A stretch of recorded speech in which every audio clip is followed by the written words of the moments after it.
Okay people, so we are continuing with evolution out here, and in evolution we are studying about Miller's experiment. Okay, so in evolution the process of the proof of basically the formation of simple organic compounds. Simple organic compounds, that's how life basically evolved, the chemogenetic evolution that we are saying. Okay, so simple organic compounds were formed. This theory was proposed by Stanley Miller. Again, all are just theories because we do not have a recorded version of what actually happened during evolution, how the entire flora and fauna or the entire biodiversity emerged. Okay, so there are just some speculations, and what is and science basically considers only experiments, and science only considers proofs. It doesn't believe in any mythological aspects of evolutions which are mentioned in various religious scriptures and texts as well. Okay, so what was proposed by Stanley and Miller, that was in 1953. He was basically a student of Harold Urey, and this happened in the University of Chicago.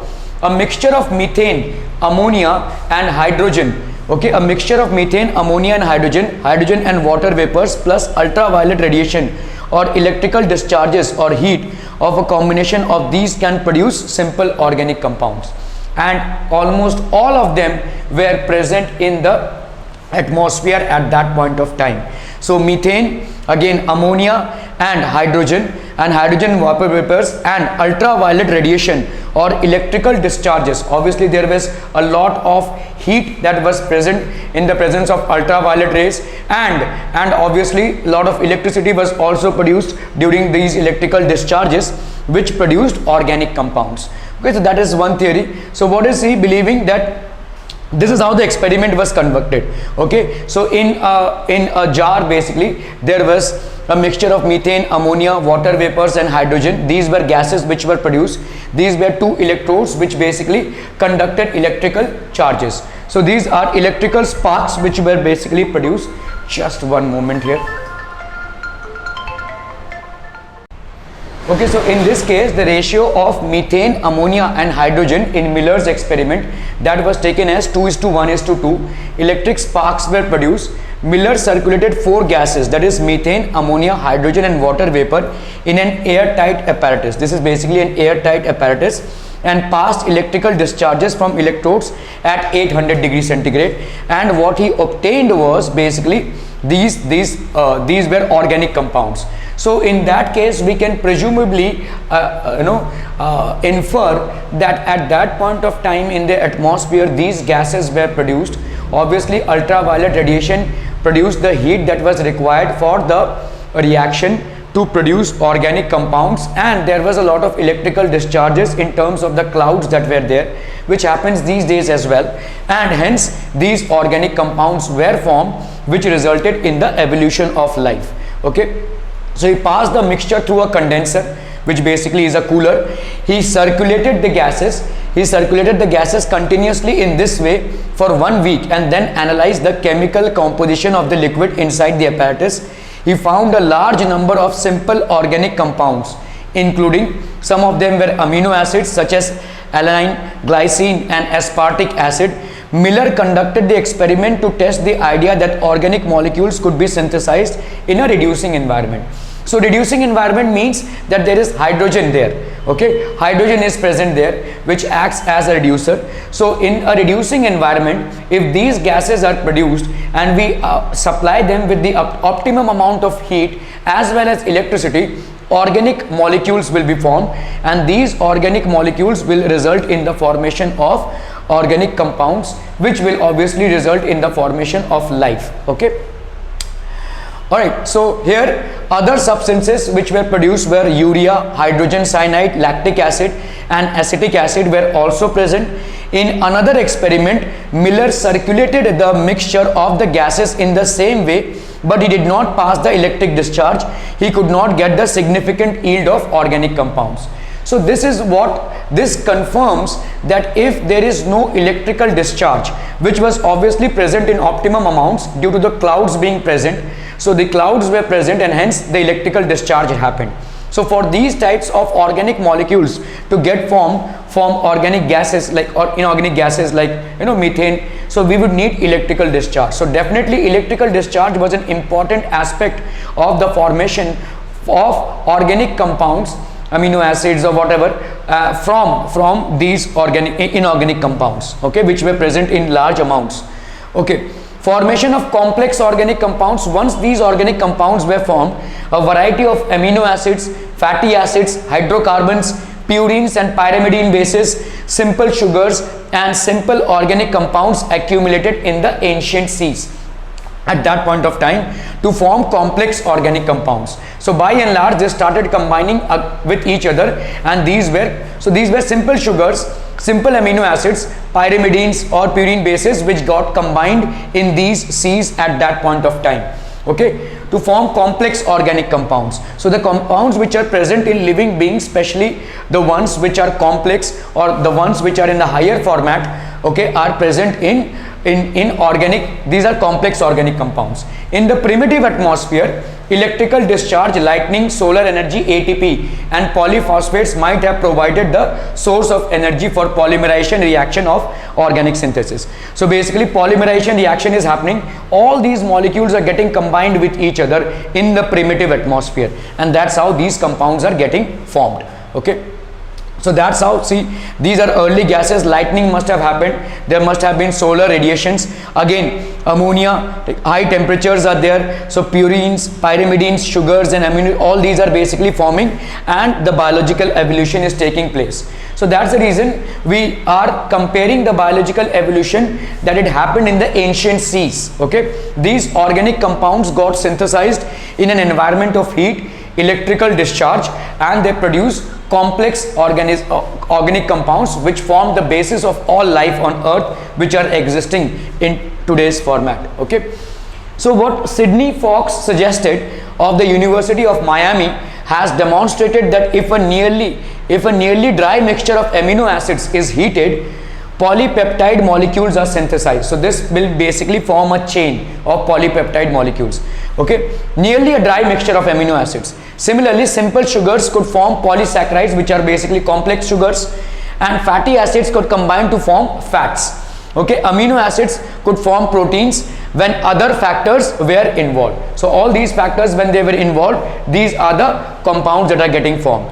Thus the small simple organic compounds combine to form large organic compounds. Example, amino acid units join to form polypeptides and proteins, simple sugar units combine to form polysaccharides, fatty acids and glycerol united to form fats, sugars, nitrogenous bases and phosphates combine to form nucleotides, which polymerize into nucleic acids in the ancient ocean. So what we see here is, by and large, in different bits and pieces, all these organic compounds are basically combining and polymerization is happening, and polymerization would not need very adverse circumstances, okay, but the original synthesis would definitely need a lot of heat and electricity as well, okay. So all these basically combined and formed these in ancient oceans, which were the basis of all life, So we can say that sugar plus sugar is actually forming polysaccharides, okay. This is all polymerization that is happening. So all these compounds are basically combining and forming. Carbon already has a property of catenation, so all these compounds are basically forming and giving rise to complex organic compounds which form the basis of all constituents in a living being, okay. So sugar and sugar, all forms of sugar combining to form polysaccharides. Fatty acids and glycerol, they combine to basically produce fats. Amino acids and amino acids, they basically form the proteins. Proteins is any which ways amino acids chains. Nitrogenous bases, pentose sugar and phosphates, we know that these are nucleotides. This is something that we have already studied in molecular basis of inheritance. So nitrogenous bases, pentose sugars and phosphates, they form the nucleotides. Nucleotides and nucleotides, they form the nucleic acids, and that's how the entire combination basically kept on happening. Formation of molecular aggregates, that is formation of aggregates of macromolecules. Oparin and Sidney Fox proposed that the complex organic molecules, all these complex organic molecules, synthesized abiotically. Abiotically means that there is still no life. This is just a chemical reaction that is happening. Abiotically, on the primitive earth formed large colloidal aggregates of macromolecules. So these were basically colloidal formats, and these are macromolecules such as proteins, carbohydrates, fats and nucleic acids. So under these circumstances, all the constituents which are basically an ingredient of any living organism were by and large formed in the primitive atmosphere of earth. Okay, so that's how the entire synthesis was taking place. And again, all these are just speculations. We do not have a hardcore proof of all these things happening, but this is coming very close to the actual formation of life. Okay, and science considers this because we have performed experiments which demonstrate that these can actually form organic molecules. Since these macromolecules are the main constituents of life substance or the protoplasm, their synthesis established the possibility of origin of life in the primitive ocean. These colloidal aggregates of macromolecules were called as coacervates by Oparin and microspheres by Sidney Fox. Just the scientific names. So Sidney Fox named these macromolecules as microspheres, and Oparin called them as coacervates. Okay. Now what are coacervates? They have a simple but persistent organization. So this is basically coacervates as suggested by Oparin. Okay. They have a simple but persistent organization, contained carbohydrates, proteins, lipids and nucleic acids, all basic things that are present in a living entity. Could selectively take in materials from their surroundings and incorporate them into their structure. Okay. Have ability to increase in size. Some coacervates contain enzymes that direct a specific type of chemical reaction, which would basically generate a specific type of chemical reaction, and have been synthesized in the lab as well. They have been basically synthesized in the lab as well. Microspheres as suggested by Sidney Fox. Okay, the first non-cellular forms of life could have originated 3 billion years back. Okay, non-cellular forms, which means just the organic molecules. They would have been giant molecules, that is RNA, protein, polysaccharides, etc. With double layered outer membrane. Perhaps these capsules reproduce their molecules. Have been synthesized from proteinoids in the laboratory. So proteinoids are protein-like structures consisting of a branch chain of amino acids. Proteinoids are formed by the dehydration of amino acids at a temperature of 180 degrees centigrade. They have selective absorption and diffusion of certain chemicals but not others. They have the ability of growth and can undergo fission and budding as well. So they have the ability of growth, they can grow and can undergo fission and budding as well. Superficially their budding resembles with those of bacteria. So they can undergo budding as it happens. So this is basically diagram showing budding of microsphere. This is basically a microsphere and this is how it is segregating. Okay, so just as bacteria or let's say amoeba undergoes budding, these macromolecules or microspheres as termed by Sidney Fox, they were also basically segregating. Okay, biological evolution or biotic origin of life refers to a change from colloidal aggregates of macromolecules, as we have seen coacervates or microspheres as suggested by Oparin or Sidney Fox, molecules such as microspheres, to first living cells by means of genetic variations and natural selection. So now Darwin's theory of natural selection comes into force. Means of for origin of life at least 3 requirements were needed. Presence of self-reproducing molecules or replicators. So it has to basically reproduce, otherwise it will terminate or go extinct. Okay, mutations during coping. Mutation will ensure that the species survives in diverse situations. Okay, so mutations during coping of replicators and formation of chemicals. The high temperature in early earth would have fulfilled the requirement of mutation. So basically the living organism is getting formed, and the high temperatures basically ensure that there are specific mutations that are being undergone in that species to survive this temperature. Okay, supply of energy to the system of replicators and their partial separation from the general environment. So these were basically the 3 requirements which were there for life to be produced. And we will see that biological evolution which took place at the time of origin of life included the following steps. The first was formation of protocells. Protocells were the precursors of early life and resembled very early cells with the formation of nucleic acid, first RNA and later the DNA, and lipid protein surface membrane. The microsphere changed into first living system called the protocell. So this macrosphere basically changed into first living cell called the protocell. The first living cell or rather the biotic cell is known as the protocell. A protocell can be defined as the self-assembled membrane-bound system containing the molecules. First, the nucleotides must have combined to form nucleic acids. Association of proteins and nucleic acids resulted in the formation of nucleoproteins. Okay. Synthesis of nucleic acids and nucleoproteins marked the beginning of genetic material. So this is basically marking the beginning of genetic material. That's how the genetic material. Formation of the first cells. The first cellular form of life did not possibly originate till about 2000 million years ago. Okay, these were probably single cells which arose from protocells. So these are single cells like amoeba and all. All life forms were in water environment only. So water was providing the suitable environment for their replication. The version of biogenesis, that is the first form of life, arose slowly through evolutionary forces from non-living molecules, is accepted by the majority. So the scientific community as a majority has accepted the evolution of life through these macromolecules which were originated from different reactions that happened in an environment of excessive heat and electric charges in primitive earth, combining these inorganic molecules to form the first organic molecules, and that's how the synthesis took place. However, once formed, how the first cellular forms of life could have evolved into the complex biodiversity of today is a fascinating story.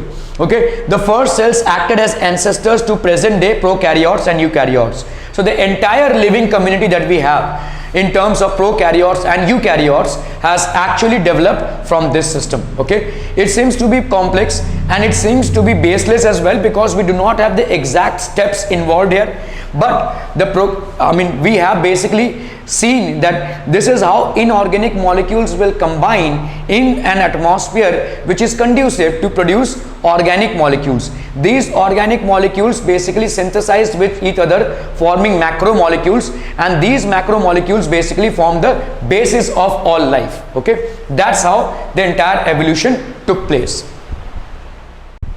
Okay, so now we are considering how the evolution of life actually took place. So evolution of life forms, the theory of special creation. This is conventional religious literature. In all the religious textbooks we have special creation theories. God created in different format in Bible, in a different format in Hindu scriptures. So every religious scripture has basically got a theory of its own. Okay, and this is called theory of special creation, which is more or less discarded by science, because what science considers is proof and experimental proof as well. Okay, so three ideas: all living organisms, species or types were created as such that diversity was always the same since creation and will be the same in future as well.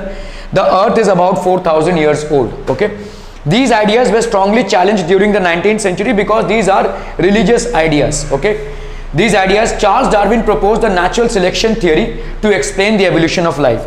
In most of the cases in 10th standard, whether it is CBSE or state board, you have basically gone through the natural selection theory of Charles Darwin. Okay, on observations made during this world on HMS Beagle round the world for 5 years, these were the observations that is made.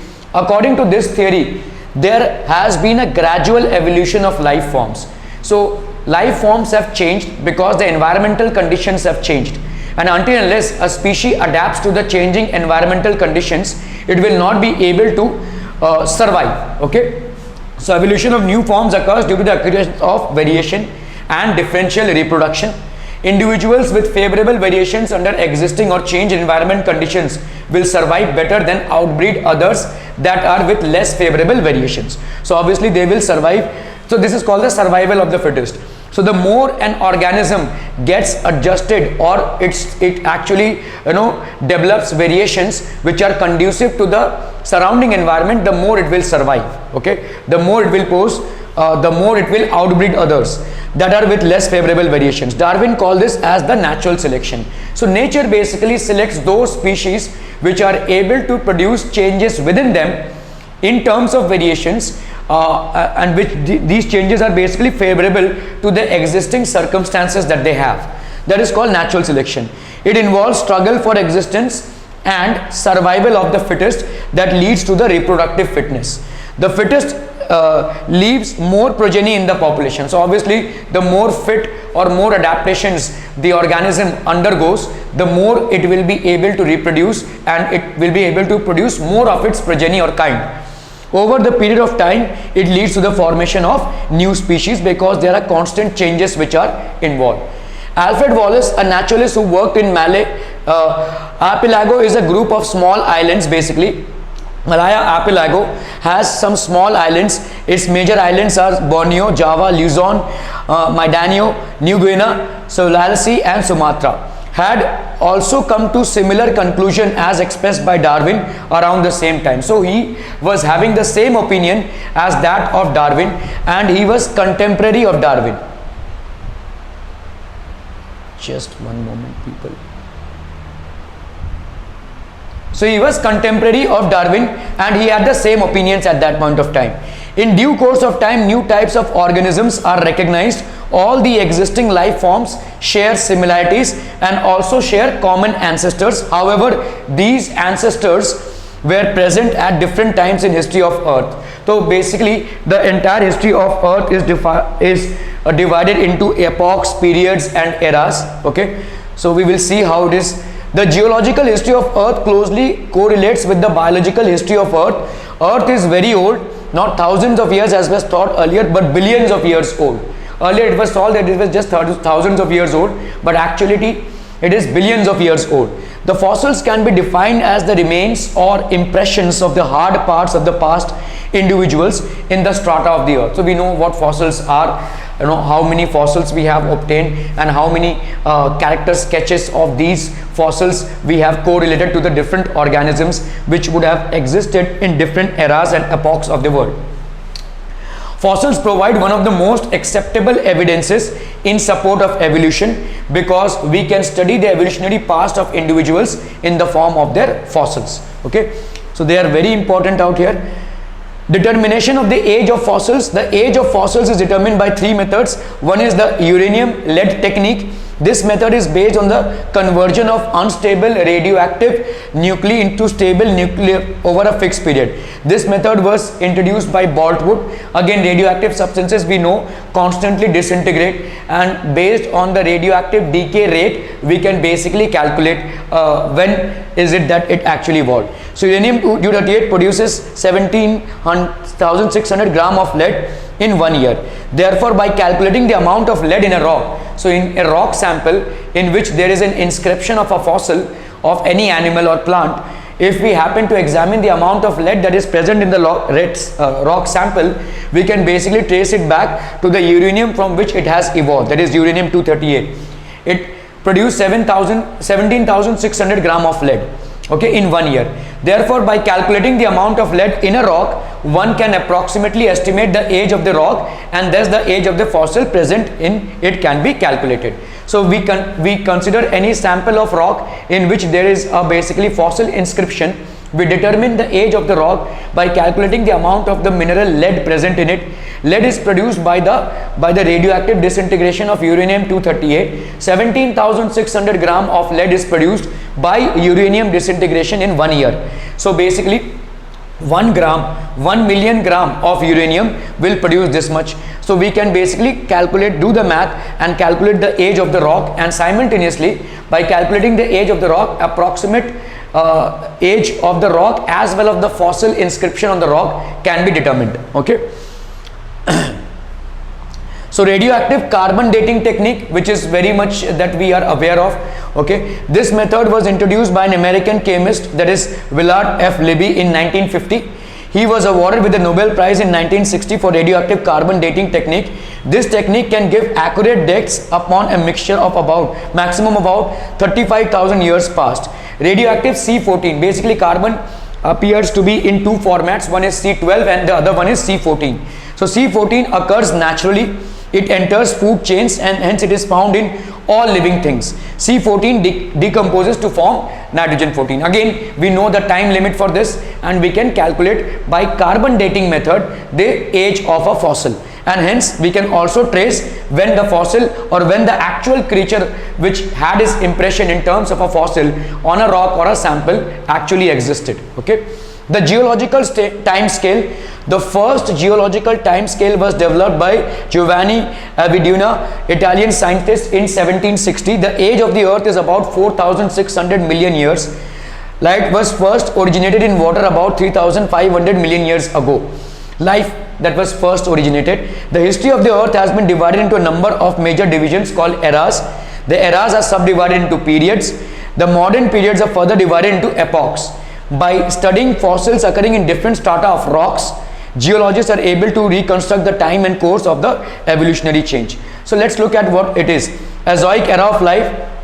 This was basically period age in millions from the present, that is 4,600 million years ago. Epoch, fauna, animals, origin of solar system, no life existed at that point of time. Archeozoic era or invisible life, that was approximately 3,500 million years ago. This could be the origin of prokaryotes. No recognizable fossils have evolved as such. Okay. Proterozoic era, that is basically the era, just one moment here. Okay. Archeozoic era. Okay, then we have Proterozoic era of early life that existed 1,000, 2,000 and 3,000 years ago. Origin of invertebrates, first eukaryotes, scanty fossils, and then prokaryotes. Okay. Alright, so we have era, that is Paleozoic era of ancient life. Paleozoic era of ancient life, meaning this era existed 280. Extinction of trilobites, origin of mammals like reptiles, tapirids and most modern insects. Okay, so these are basically different types of lives and which evolved in different groups. Okay, so something that you have to basically learn of such. Mesozoic era, so this is basically origin of dinosaurs and mammals, abundance of, so flora and fauna accordingly evolved. So this is a table which you have to somehow memorize, and you have to see how these eras and epochs are developed and how different floras and faunas evolved in those life forms. Okay.